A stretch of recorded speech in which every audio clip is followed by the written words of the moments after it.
Olha para dentro. Todo o intuito aqui é desviar a sua atenção do fora para o dentro.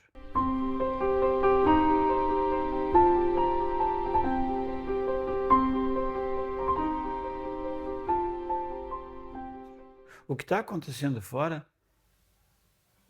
é irrelevante. Na medida em que você vai para dentro, o fora ele se dispersa, ele perde substancialidade. Nota? O que aconteceu ontem e o que vai acontecer amanhã não tem a menor importância. Não preocupa aquilo que você é. Você não preocupa. Aquilo que você é não preocupa. Quem preocupa é a mente.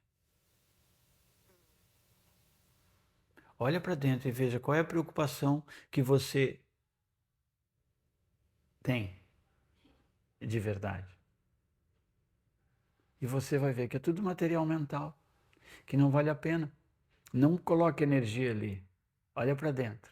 E você vai ver, na medida em que você olha para dentro, essas coisas perdem substancialidade. Não é importante.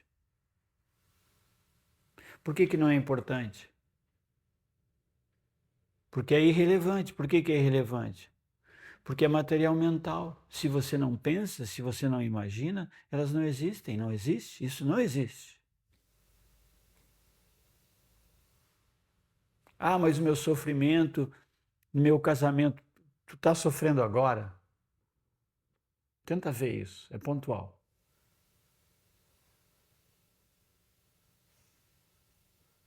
É aquela velha história. Fizeram uma pergunta. Fazem perguntas o tempo todo nos meios de comunicação de massa. Qual é a razão de tanto divórcio, de tanta separação? Incompatibilidade de gênio, problemas financeiros. Não, o casamento.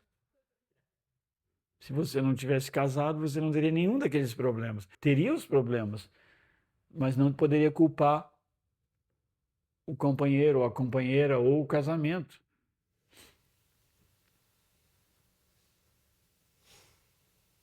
Nós aprendemos a olhar errado para as coisas, porque olhando errado para as coisas, a gente nunca descobre a verdade. Você só descobre a verdade descobrindo como é que se olha certo. Como é que eu olho certo? Para dentro. Que idade você tem? Quem é você? Onde está você? E aí você começa a frustrar toda essa estrutura tradicional do conhecido mental, porque não há resposta para nenhuma dessas perguntas. E é nisso que repousa o despertar, o acordar. E aí alguém pode dizer, você é muito lindo. Você, claro, eu sei quem eu sou. Mas aí você não é manipulado. Você tem que entender que comportamento humano, que o que se chama de educação, é apenas uma doutrinação, um treinamento de prêmio e castigo.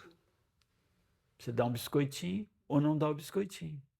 A criança logo aprende, se eu fizer o que a mamãe quer, eu ganho Pokémon, viagem para Disney.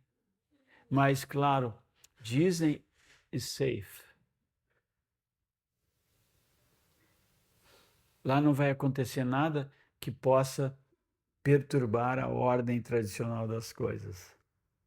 Eu postei uma coisa do Osho outro dia, que ele diz que as pessoas querem ir a qualquer lugar, menos, exceto para dentro. A minha empresa de turismo é isso, é um turismo para dentro. E veja, eles chegam na porta do dentro e ficam na porta, assim, parados. Será que eu entro? Será que eu não entro? Será que eu entro? Será que eu não entro? Entra e me diz o que você está vendo. Cadê você? Cadê todas as preocupações? E aí, claro, você vai ter que dizer, tem um momento em que há um maravilhoso, que há uma pacificação. É muito frágil porque a mente não tem como possuir isso. Eu quero que você note isso. Esse é o teu dilema. É por isso que a mente ainda está em busca. Ela está em busca do que ela imagina, dos ideais dela. Mas aqui não é a busca pelo ideal, é a busca de si mesmo. E você já está aí. A única coisa que você não quer, e não estou falando de você, o que você não quer é estar consigo mesmo. Tem gente que diz, Sati, é muito aborrecido ficar comigo mesmo.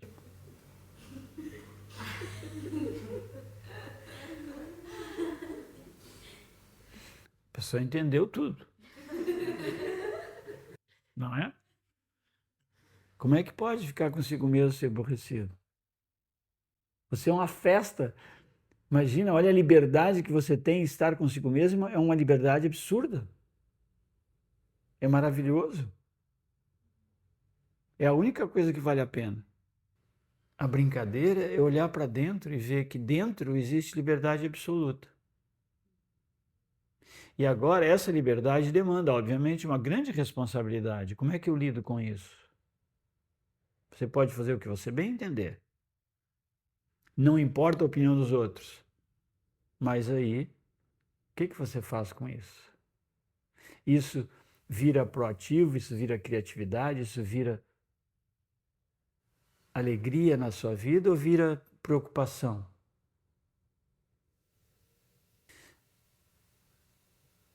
O intuito aqui é virar essa energia da atenção do fora para o dentro. E às vezes o fora é sutil. O que eu sinto, o que eu penso, isso é fora. Porque não é você que sente, não é você que pensa. É o corpo que sente, é a mente que pensa. O que importa o que o corpo sente? Se muda, esfria, fica calor, é bom, é ruim, foi bom ontem, hoje não foi bom. Naturalmente. Por que tem que ser bom sempre?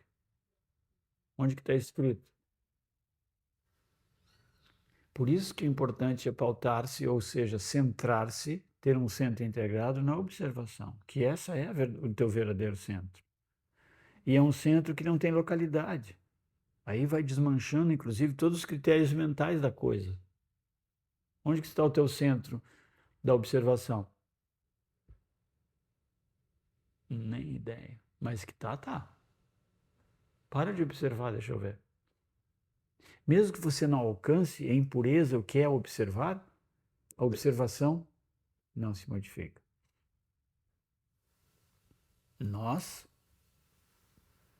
por falta de clareza, não notamos que observar não é catalogar as coisas.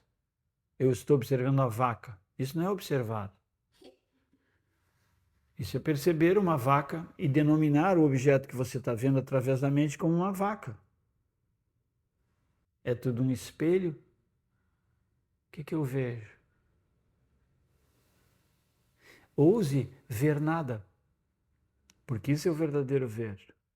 O ver não vê nada. É aí que está a pacificação. Quando eu vejo que eu não vejo nada. Quando eu não tenho idade, quando eu não tenho forma, quando eu não estou sentado, quando eu não estou ouvindo. O corpo está ouvindo, o corpo está sentado, blá, blá, blá, blá, blá. Mas nada disso sou eu estou ciente. E aí você nota uma mudança de gestalt do indivíduo imaginado para um todo inimaginável.